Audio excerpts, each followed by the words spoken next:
ಒಂದು ಪುಟ್ಟ ಊರಿನಿಂದ ದೊಡ್ಡ ನಗರವಾಗಿ ರಾಜಧಾನಿಯಾಗಿ ಬೆಳೆದ ರೋಮ್ನ 1000 ವರ್ಷಗಳ ಇತಿಹಾಸವನ್ನು ಬ್ರಿಟಿಷ್ ಮ್ಯೂಸಿಯಂನ ಕೆಲ ಕೋಣೆಗಳಲ್ಲಿ ಪ್ರದರ್ಶನಕ್ಕಿರುವ ವಸ್ತು ವಿಶೇಷಗಳು ತೆರೆದಿಡುತ್ತವೆ. ಇದು ಅಕ್ರೋಬ್ಯಾಟ್ ಆ್ಯಂಡ್ ದ ರೆಪ್ಟೈಲ್ ಎಂಬ ಪ್ರಸಿದ್ಧ ಕಲಾಕೃತಿ.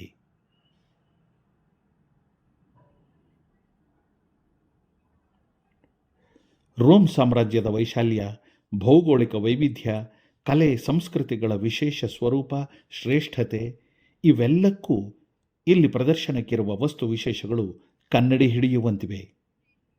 ಮಣ್ಣು, ಗಾಜು, ಲೋಹಗಳಿಂದ ರೂಪಿಸಿದ ಅನೇಕ ಚಿಕ್ಕ ದೊಡ್ಡ ಕಲಾಕೃತಿಗಳು, ಶಿಲ್ಪ ಪ್ರತಿಮೆಗಳು, ಸಮಾಧಿ ಸ್ಮಾರಕಗಳು, ಚಿನ್ನ ಬೆಳ್ಳಿಯ ವಿಶೇಷ ಆಭರಣಗಳು ಇಲ್ಲಿ ಪ್ರದರ್ಶನಕ್ಕಿದ್ದು ಮನಸೆಳೆಯುತ್ತವೆ. ಈಜಿಪ್ಷಿಯನ್ ದೇವತೆ ಐಸಿಸ್ಳ ಮಾರ್ಬಲ್ ಶಿಲ್ಪ. ಐಸಿಸ್ ತಾಯ್ತನ, ಫಲವಂತಿಕೆ, ಸಮೃದ್ಧಿಗಳನ್ನು ಪ್ರತಿನಿಧಿಸುವ ದೇವತೆ. ದೊರೆ ಅಗಸ್ಟಸ್ನ ಪ್ರತಿಮೆಯ ಶಿರೋಭಾಗ ಗಾಜಿನಿಂದ ಸಿದ್ಧಪಡಿಸಿರುವ ಕಣ್ಣುಗಳ ಭಾವವನ್ನು ಗಮನಿಸಿ. ಕ್ರಿಸ್ತಪೂರ್ವ 27-25 ನಡುವೆ ಸಿದ್ಧವಾದ್ದು. ಕ್ರಿಸ್ತಪೂರ್ವದ ಆರಂಭದ ಶತಮಾನಗಳಲ್ಲಿ ರೋಮನ್ರು ತಮ್ಮ ಸಾಮ್ರಾಜ್ಯವನ್ನು ವಿಸ್ತರಿಸಿದಾಗ ಗ್ರೀಸ್ನಿಂದ ಅನೇಕ ಪ್ರತಿಮೆಗಳನ್ನು, ಶಿಲ್ಪ ಕಲಾಕೃತಿಗಳನ್ನು ಲೂಟಿ ಹೊಡೆದು ರೋಮ್ಗೆ ಸಾಗಿಸಿದರು. ಮತ್ತೊಂದಿಷ್ಟು ಕಲಾಕೃತಿಗಳನ್ನು ಅನುಕರಿಸಿ ಮಾರ್ಬಲ್ ಹಾಗೂ ಕಂಚಿನ ಶಿಲ್ಪಗಳನ್ನು ಕೆತ್ತಿಸಿ ಎಲ್ಲ ಪ್ರಮುಖ ಕಟ್ಟಡಗಳ ಮುಂದೆ ಅಲಂಕಾರಪ್ರಾಯವಾಗಿ ಸ್ಥಾಪಿಸಿದರು.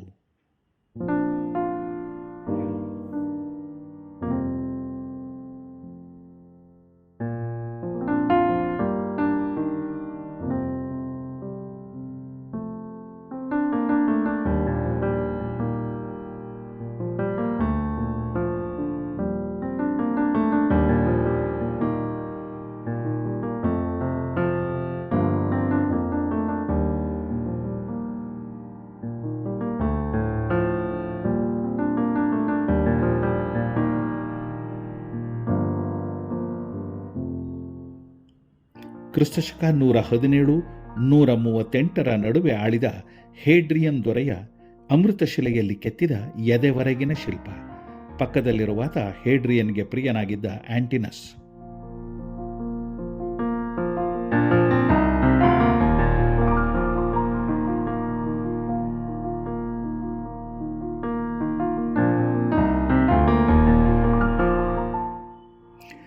ಕ್ರೌಚಿಂಗ್ ವೀನಸ್, ಬಾಗಿರುವ ವೀನಸ್. ಬಾಗಿರುವ ವೀನಸ್ನ ಪ್ರತಿಮೆ ಹೆಲೆನಿಸ್ಟಿಕ್ ಮಾದರಿಯದು. ಈ ಮಾದರಿಯ ಅನೇಕ ಆವೃತ್ತಿಗಳು ರೋಮ್ ಆದ್ಯಂತ ಕಂಡುಬರುತ್ತವೆ. ಈ ಅಮೃತಶಿಲೆಯ ಶಿಲ್ಪ ಬಹುಶಃ 2ನೇ ಶತಮಾನಕ್ಕೆ ಸೇರಿತ್ತು. ವೀನಸ್ ರೋಮನ್ನರಿಗೆ ಪ್ರೇಮ ಸೌಂದರ್ಯಗಳ ದೇವತೆ. ಹಾಗೆಯೇ ಆಫ್ರೊಡಿಟಿ ಗ್ರೀಕರಿಗೆ. ನಗ್ನಳಾಗಿ ಕುಳಿತ ಭಂಗಿಯಲ್ಲಿ ಸ್ನಾನ ಮಾಡುತ್ತಿರುವ ವೀನಸ್ನ ಈ ಶಿಲ್ಪ ಬ್ರಿಟಿಷ್ ಮ್ಯೂಸಿಯಂನಲ್ಲಿ ಒಂದು ವಿಶೇಷ ಆಕರ್ಷಣೆ ಹಾಗೂ ತಪ್ಪದೆ ನೋಡಬೇಕಾದ ವಿಶೇಷಗಳ ಪಟ್ಟಿಯಲ್ಲಿಯೂ ಸ್ಥಾನ ಪಡೆದಿದೆ.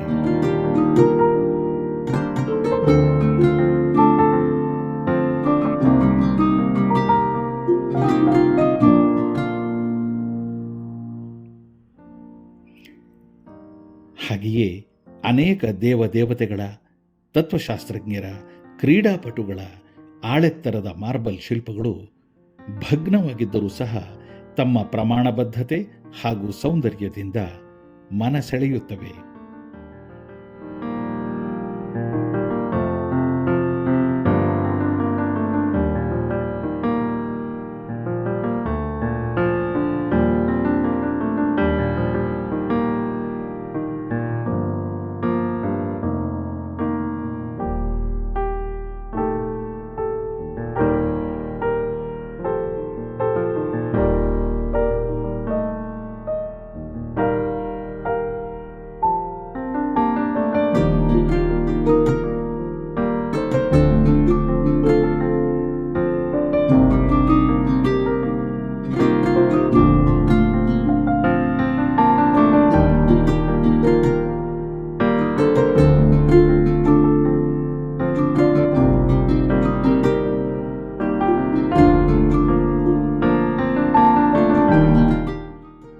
ಎಟ್ರಸ್ಕನ್ ಪ್ರಪಂಚ. ರೋಮನ್ ಪೂರ್ವ ಇಟಲಿಯ ಜನಜೀವನ ಹಾಗೂ ಅವರ ನಂಬಿಕೆ ಆಚರಣೆಗಳು ಎಟ್ರಸ್ಕನ್ ವರ್ಲ್ಡ್ ಕೋಣೆಯಲ್ಲಿ ತೆರೆದುಕೊಳ್ಳುತ್ತವೆ. ಕ್ರಿಸ್ತಪೂರ್ವ 8ರಿಂದ 1ನೇ ಶತಮಾನದ ನಡುವೆ ಮಧ್ಯ ಇಟಲಿಯಲ್ಲಿ ಇದ್ದವರೇ ಎಟ್ರೂಸ್ಕನ್ನರು. ಇಲ್ಲಿ ಪ್ರದರ್ಶಿತವಾಗಿರುವ ಶಿಲ್ಪಗಳು, ಅಲಂಕಾರಿಕ ವಸ್ತುಗಳು ಅವರ ಕಲಾಕೌಶಲ್ಯಕ್ಕೆ ಸಾಕ್ಷಿ.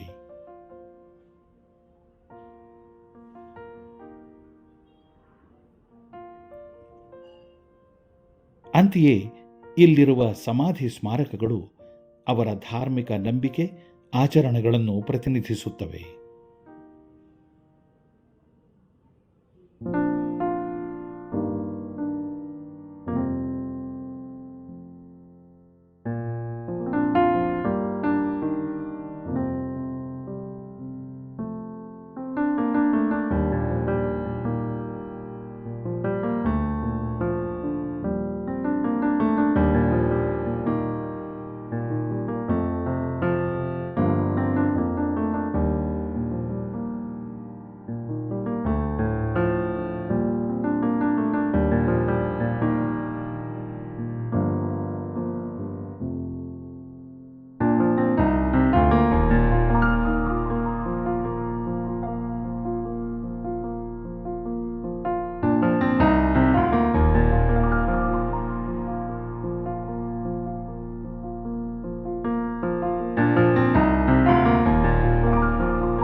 ರೋಮನ್ನರು ಬ್ರಿಟನ್ನನ್ನು ವಶಪಡಿಸಿಕೊಂಡಂತಹ ಸಂದರ್ಭದಲ್ಲಿ ಆ ಪ್ರಾಂತದ ಜೀವನ ಪದ್ಧತಿ ಹಾಗೂ ಸಂಸ್ಕೃತಿಗಳಲ್ಲಿ ಗಮನಾರ್ಹ ಬದಲಾವಣೆಗಳಾದವು.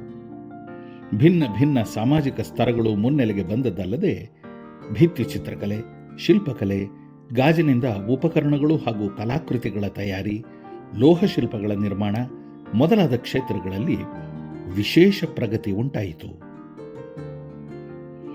49ನೇ ಸಂಖ್ಯೆಯ ಕೋಣೆಯಲ್ಲಿ ಪ್ರದರ್ಶನಕ್ಕಿರುವ ವಸ್ತು ವಿಶೇಷಗಳು ಹೊಸದಾಗಿಯೇ ಆರಂಭವಾದ ರೋಮನೋ ಬ್ರಿಟಿಷ್ ಸಂಸ್ಕೃತಿಯ ಬೆಳವಣಿಗೆಯನ್ನು ದಾಖಲಿಸುತ್ತವೆ.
ಯುರೋಪ್ ಹಾಗೂ ಬ್ರಿಟನ್ ಜನಜೀವನದಲ್ಲಿ ಅನೇಕ ನಾಟಕೀಯ ಬದಲಾವಣೆಗಳನ್ನು ತಂದದ್ದು ಕಬ್ಬಿಣದ ಯುಗ. ನಿತ್ಯೋಪಯೋಗಿ ಉಪಕರಣಗಳು ಹಾಗೂ ಆಯುಧಗಳನ್ನು ತಯಾರಿಸಲು ಕಂಚಿನ ಬದಲು ಕಬ್ಬಿಣವನ್ನು ಬಳಸತೊಡಗಿದರು. ಗೋಲ್ಡ್ ಟಾರ್ಕ್ ಅನ್ನು ಒಳಗೊಂಡಂತೆ ಝಗಮಗಿಸುವ ಆ ಕಾಲದ ಹೊನ್ನಿನ ಆಭರಣಗಳನ್ನು ಗಮನಿಸಿ.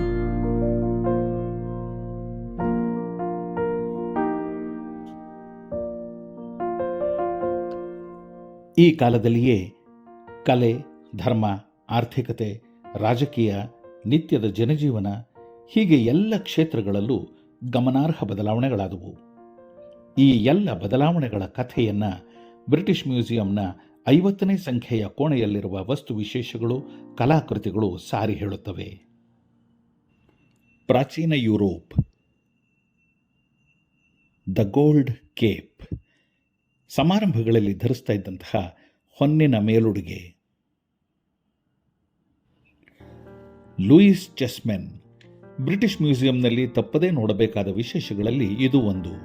12ನೇ ಶತಮಾನಕ್ಕೆ ಸೇರಿದ ಚೆಸ್ ಆಟದ ಹಾಸು ಹಾಗೂ ನಡೆಸಲು ಅಗತ್ಯವಾದ ಆನೆ, ಕುದುರೆ, ಒಂಟೆ, ರಾಜ, ರಾಣಿ, ಪ್ಯಾದೆ ಇತ್ಯಾದಿ ಪುಟ್ಟ ಪುಟ್ಟ ಆಕೃತಿಗಳು ಬೊಂಬೆಗಳು ಮ್ಯೂಸಿಯಂನಲ್ಲಿ ಪ್ರದರ್ಶನಕ್ಕಿದ್ದು ಬಲು ಆಕರ್ಷಣೀಯವಾಗಿವೆ.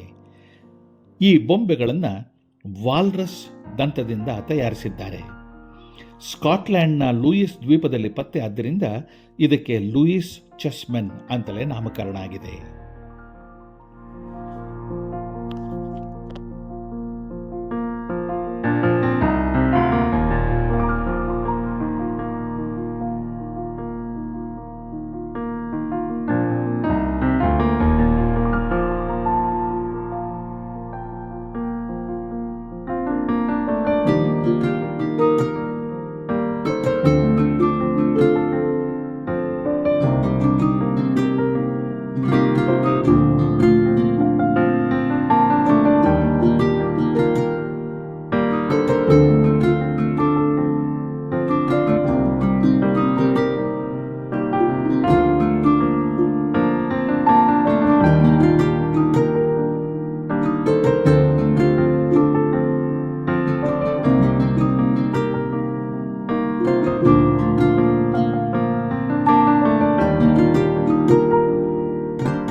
ಪ್ರಾಚೀನ ಸೈಪ್ರಸ್. ಗ್ರೀಕ್ ಪುರಾಣಗಳ ಪ್ರಕಾರ ಸೈಪ್ರಸ್ ದ್ವೀಪ ಪ್ರೇಮದೇವತೆ ಅಫ್ರೋಡಿಟಿ ನೆಲೆಸಿರುವ ತಾಣ. 12,000 ವರ್ಷಗಳಿಂದ ಈ ದ್ವೀಪದಲ್ಲಿ ಜನ ವಾಸಿಸುತ್ತಿದ್ದಾರೆ ಅಂತ ಪ್ರತೀತಿ ಇದೆ. ಇಲ್ಲಿನ ಫಲವತ್ತಾದ ಭೂಮಿ, ಸಮೃದ್ಧ ಖನಿಜ ಸಂಪತ್ತು ವಲಸಿಗರನ್ನು ಆಕರ್ಷಿಸುವ ಸಂಗತಿಗಳು. ಕಾಪರ್ ಅನ್ನೋ ಶಬ್ದ ಬಂದಿರೋದೇ ಸೈಪ್ರಸ್ನಿಂದ ಅಂತ ಕೂಡ ಹೇಳ್ತಾರೆ. ಬ್ರಿಟಿಷ್ ಮ್ಯೂಸಿಯಂನ 72ನೇ ಸಂಖ್ಯೆಯ ಕೋಣೆಯಲ್ಲಿ ಇರುವಂತಹ ಕಲಾಕೃತಿಗಳು, ಆಲಂಕಾರಿಕ ವಸ್ತುಗಳು, ಹೂದಾನಿಗಳು ಮೊದಲಾದ ವಸ್ತು ವಿಶೇಷಗಳೆಲ್ಲವೂ ಕೂಡ ಕ್ರಿಸ್ತಪೂರ್ವ 4ನೇ ಶತಮಾನದಿಂದ ರೋಮನ್ ಆಳ್ವಿಕೆಯ ಕೊನೆಯವರೆಗಿನ ಸೈಪ್ರಿಯಾಟ್ ಸಂಸ್ಕೃತಿ ಹಾಗೂ ನಾಗರಿಕತೆಗಳನ್ನು ಪ್ರತಿನಿಧಿಸುತ್ತವೆ.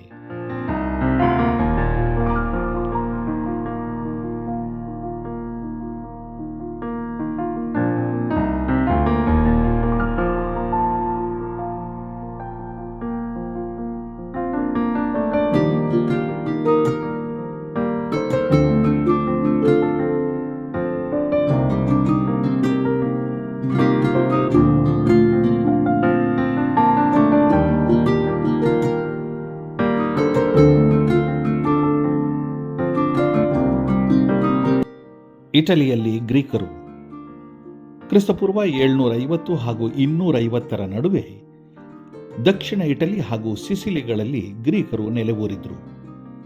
ಆ ಸಮಯದಲ್ಲಿ ಅಲ್ಲಿ ಸಿದ್ಧವಾದ ಬಗೆ ಬಗೆಯ ಮಣ್ಣಿನ ಮಡಕೆ, ಕುಡಿಕೆ, ಹೂದಾನಿ ಇತ್ಯಾದಿ ಆಲಂಕಾರಿಕ ಸಾಮಗ್ರಿಗಳು, ಟೆರಾಕೋಟಾದಲ್ಲಿ ತಯಾರಾದ ಪುಟ್ಟ ಪುಟ್ಟ ಪ್ರತಿಮೆಗಳು, ಆಕರ್ಷಕ ಆಭರಣಗಳು, ಲೋಹದಿಂದ ತಯಾರಾದ ವಸ್ತು ವಿಶೇಷಗಳು, ಅಂದಿನ ನಾಣ್ಯ ಪದ್ಧತಿ ಇವೆಲ್ಲವೂ ಬ್ರಿಟಿಷ್ ಮ್ಯೂಸಿಯಂನ 73ನೇ ಸಂಖ್ಯೆಯ ಕೋಣೆಯಲ್ಲಿ ಪ್ರದರ್ಶನಗೊಂಡಿವೆ. ಅತ್ಯಂತ ಸೂಕ್ಷ್ಮವಾಗಿ ನವುರಾಗಿ ಚಿತ್ರಗಳನ್ನು ಬಿಡಿಸಿರುವ ಹೂದಾನಿಗಳಂತೂ ನಯನ ಮನೋಹರ.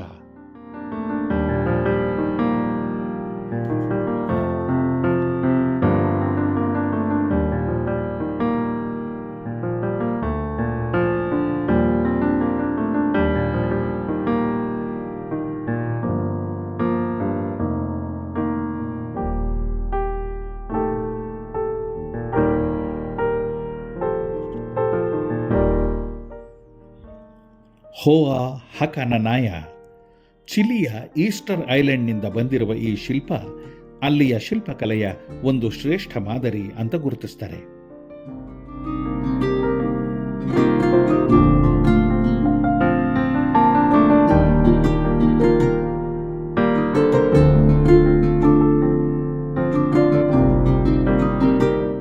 ಈ ಕಾಲನೆಂಬುವ ಪ್ರಾಣಿ ಕೈಗೆ ಸಿಕ್ಕರೆ ಚೆನ್ನಾಗಿ ಥಳಿಸಬೇಕೆಂದಿದ್ದೇ ಎಲ್ಲೋ ತಲೆಮರೆಸಿಕೊಂಡು ಓಡಾಡುತ್ತಿದ್ದಾನೆ ಅಂತ ಉದ್ಗರಿಸ್ತಾರೆ ಕವಿ ಚನ್ನವೀರ ಕಣವಿಯವರು. ಕಾಲ ನಮ್ಮ ಕೈಗೆ ಸಿಕ್ಕದಿದ್ರೂ ಇಲ್ಲಿ ಬ್ರಿಟಿಷ್ ಮ್ಯೂಸಿಯಂನ 38, 39ನೇ ನಂಬರಿನ ಕೋಣೆಗಳಲ್ಲಿ ಶತಶತಮಾನಗಳ ಬಗೆ ಬಗೆಯ ಗಡಿಯಾರಗಳಲ್ಲಿ ಬಂದಿಯಾಗಿರೋದನ್ನು ನೋಡ್ತಾ ನಾವು ಕಣ್ಣು ತುಂಬಿಕೋಬಹುದು. ಇಲ್ಲಿ ಪ್ರಾರಂಭದ ದೆಸೆಯ ಗಡಿಯಾರಗಳಿಂದ ಹಿಡಿದು ಅತ್ಯಾಧುನಿಕ ಆವಿಷ್ಕಾರಗಳವರೆಗೆ, ಸಮುದ್ರಗಳಲ್ಲಿ ಬಳಸ್ತಾ ಇದ್ದ ಕಾಲಮಾಪಕಗಳಿಂದ ಹಿಡಿದು ಗೋಡೆ ಗಡಿಯಾರಗಳವರೆಗೆ, ಮುಂಗೈ ವಾಚ್ಗಳವರೆಗೆ, ಕೊರಳಲ್ಲಿ ತೂಗೋ ಪುಟ್ಟ ಪುಟ್ಟ ಸುಂದರ ಗಡಿಯಾರಗಳವರೆಗೆ ನೂರಾರು ಬಗೆಯ ವೈವಿಧ್ಯಮಯ ಕಾಲಮಾಪಕಗಳನ್ನು ಬ್ರಿಟಿಷ್ ಮ್ಯೂಸಿಯಂನ ಈ ಕೋಣೆಗಳಲ್ಲಿ ನಾವು ಕಾಣಬಹುದು. ವಿಶೇಷ ಅಂದರೆ ಈ ನೂರಾರು ಗಡಿಯಾರಗಳಲ್ಲಿ ಬಹಳಷ್ಟು ಈಗಲೂ ಸುಸ್ಥಿತಿಯಲ್ಲಿವೆ.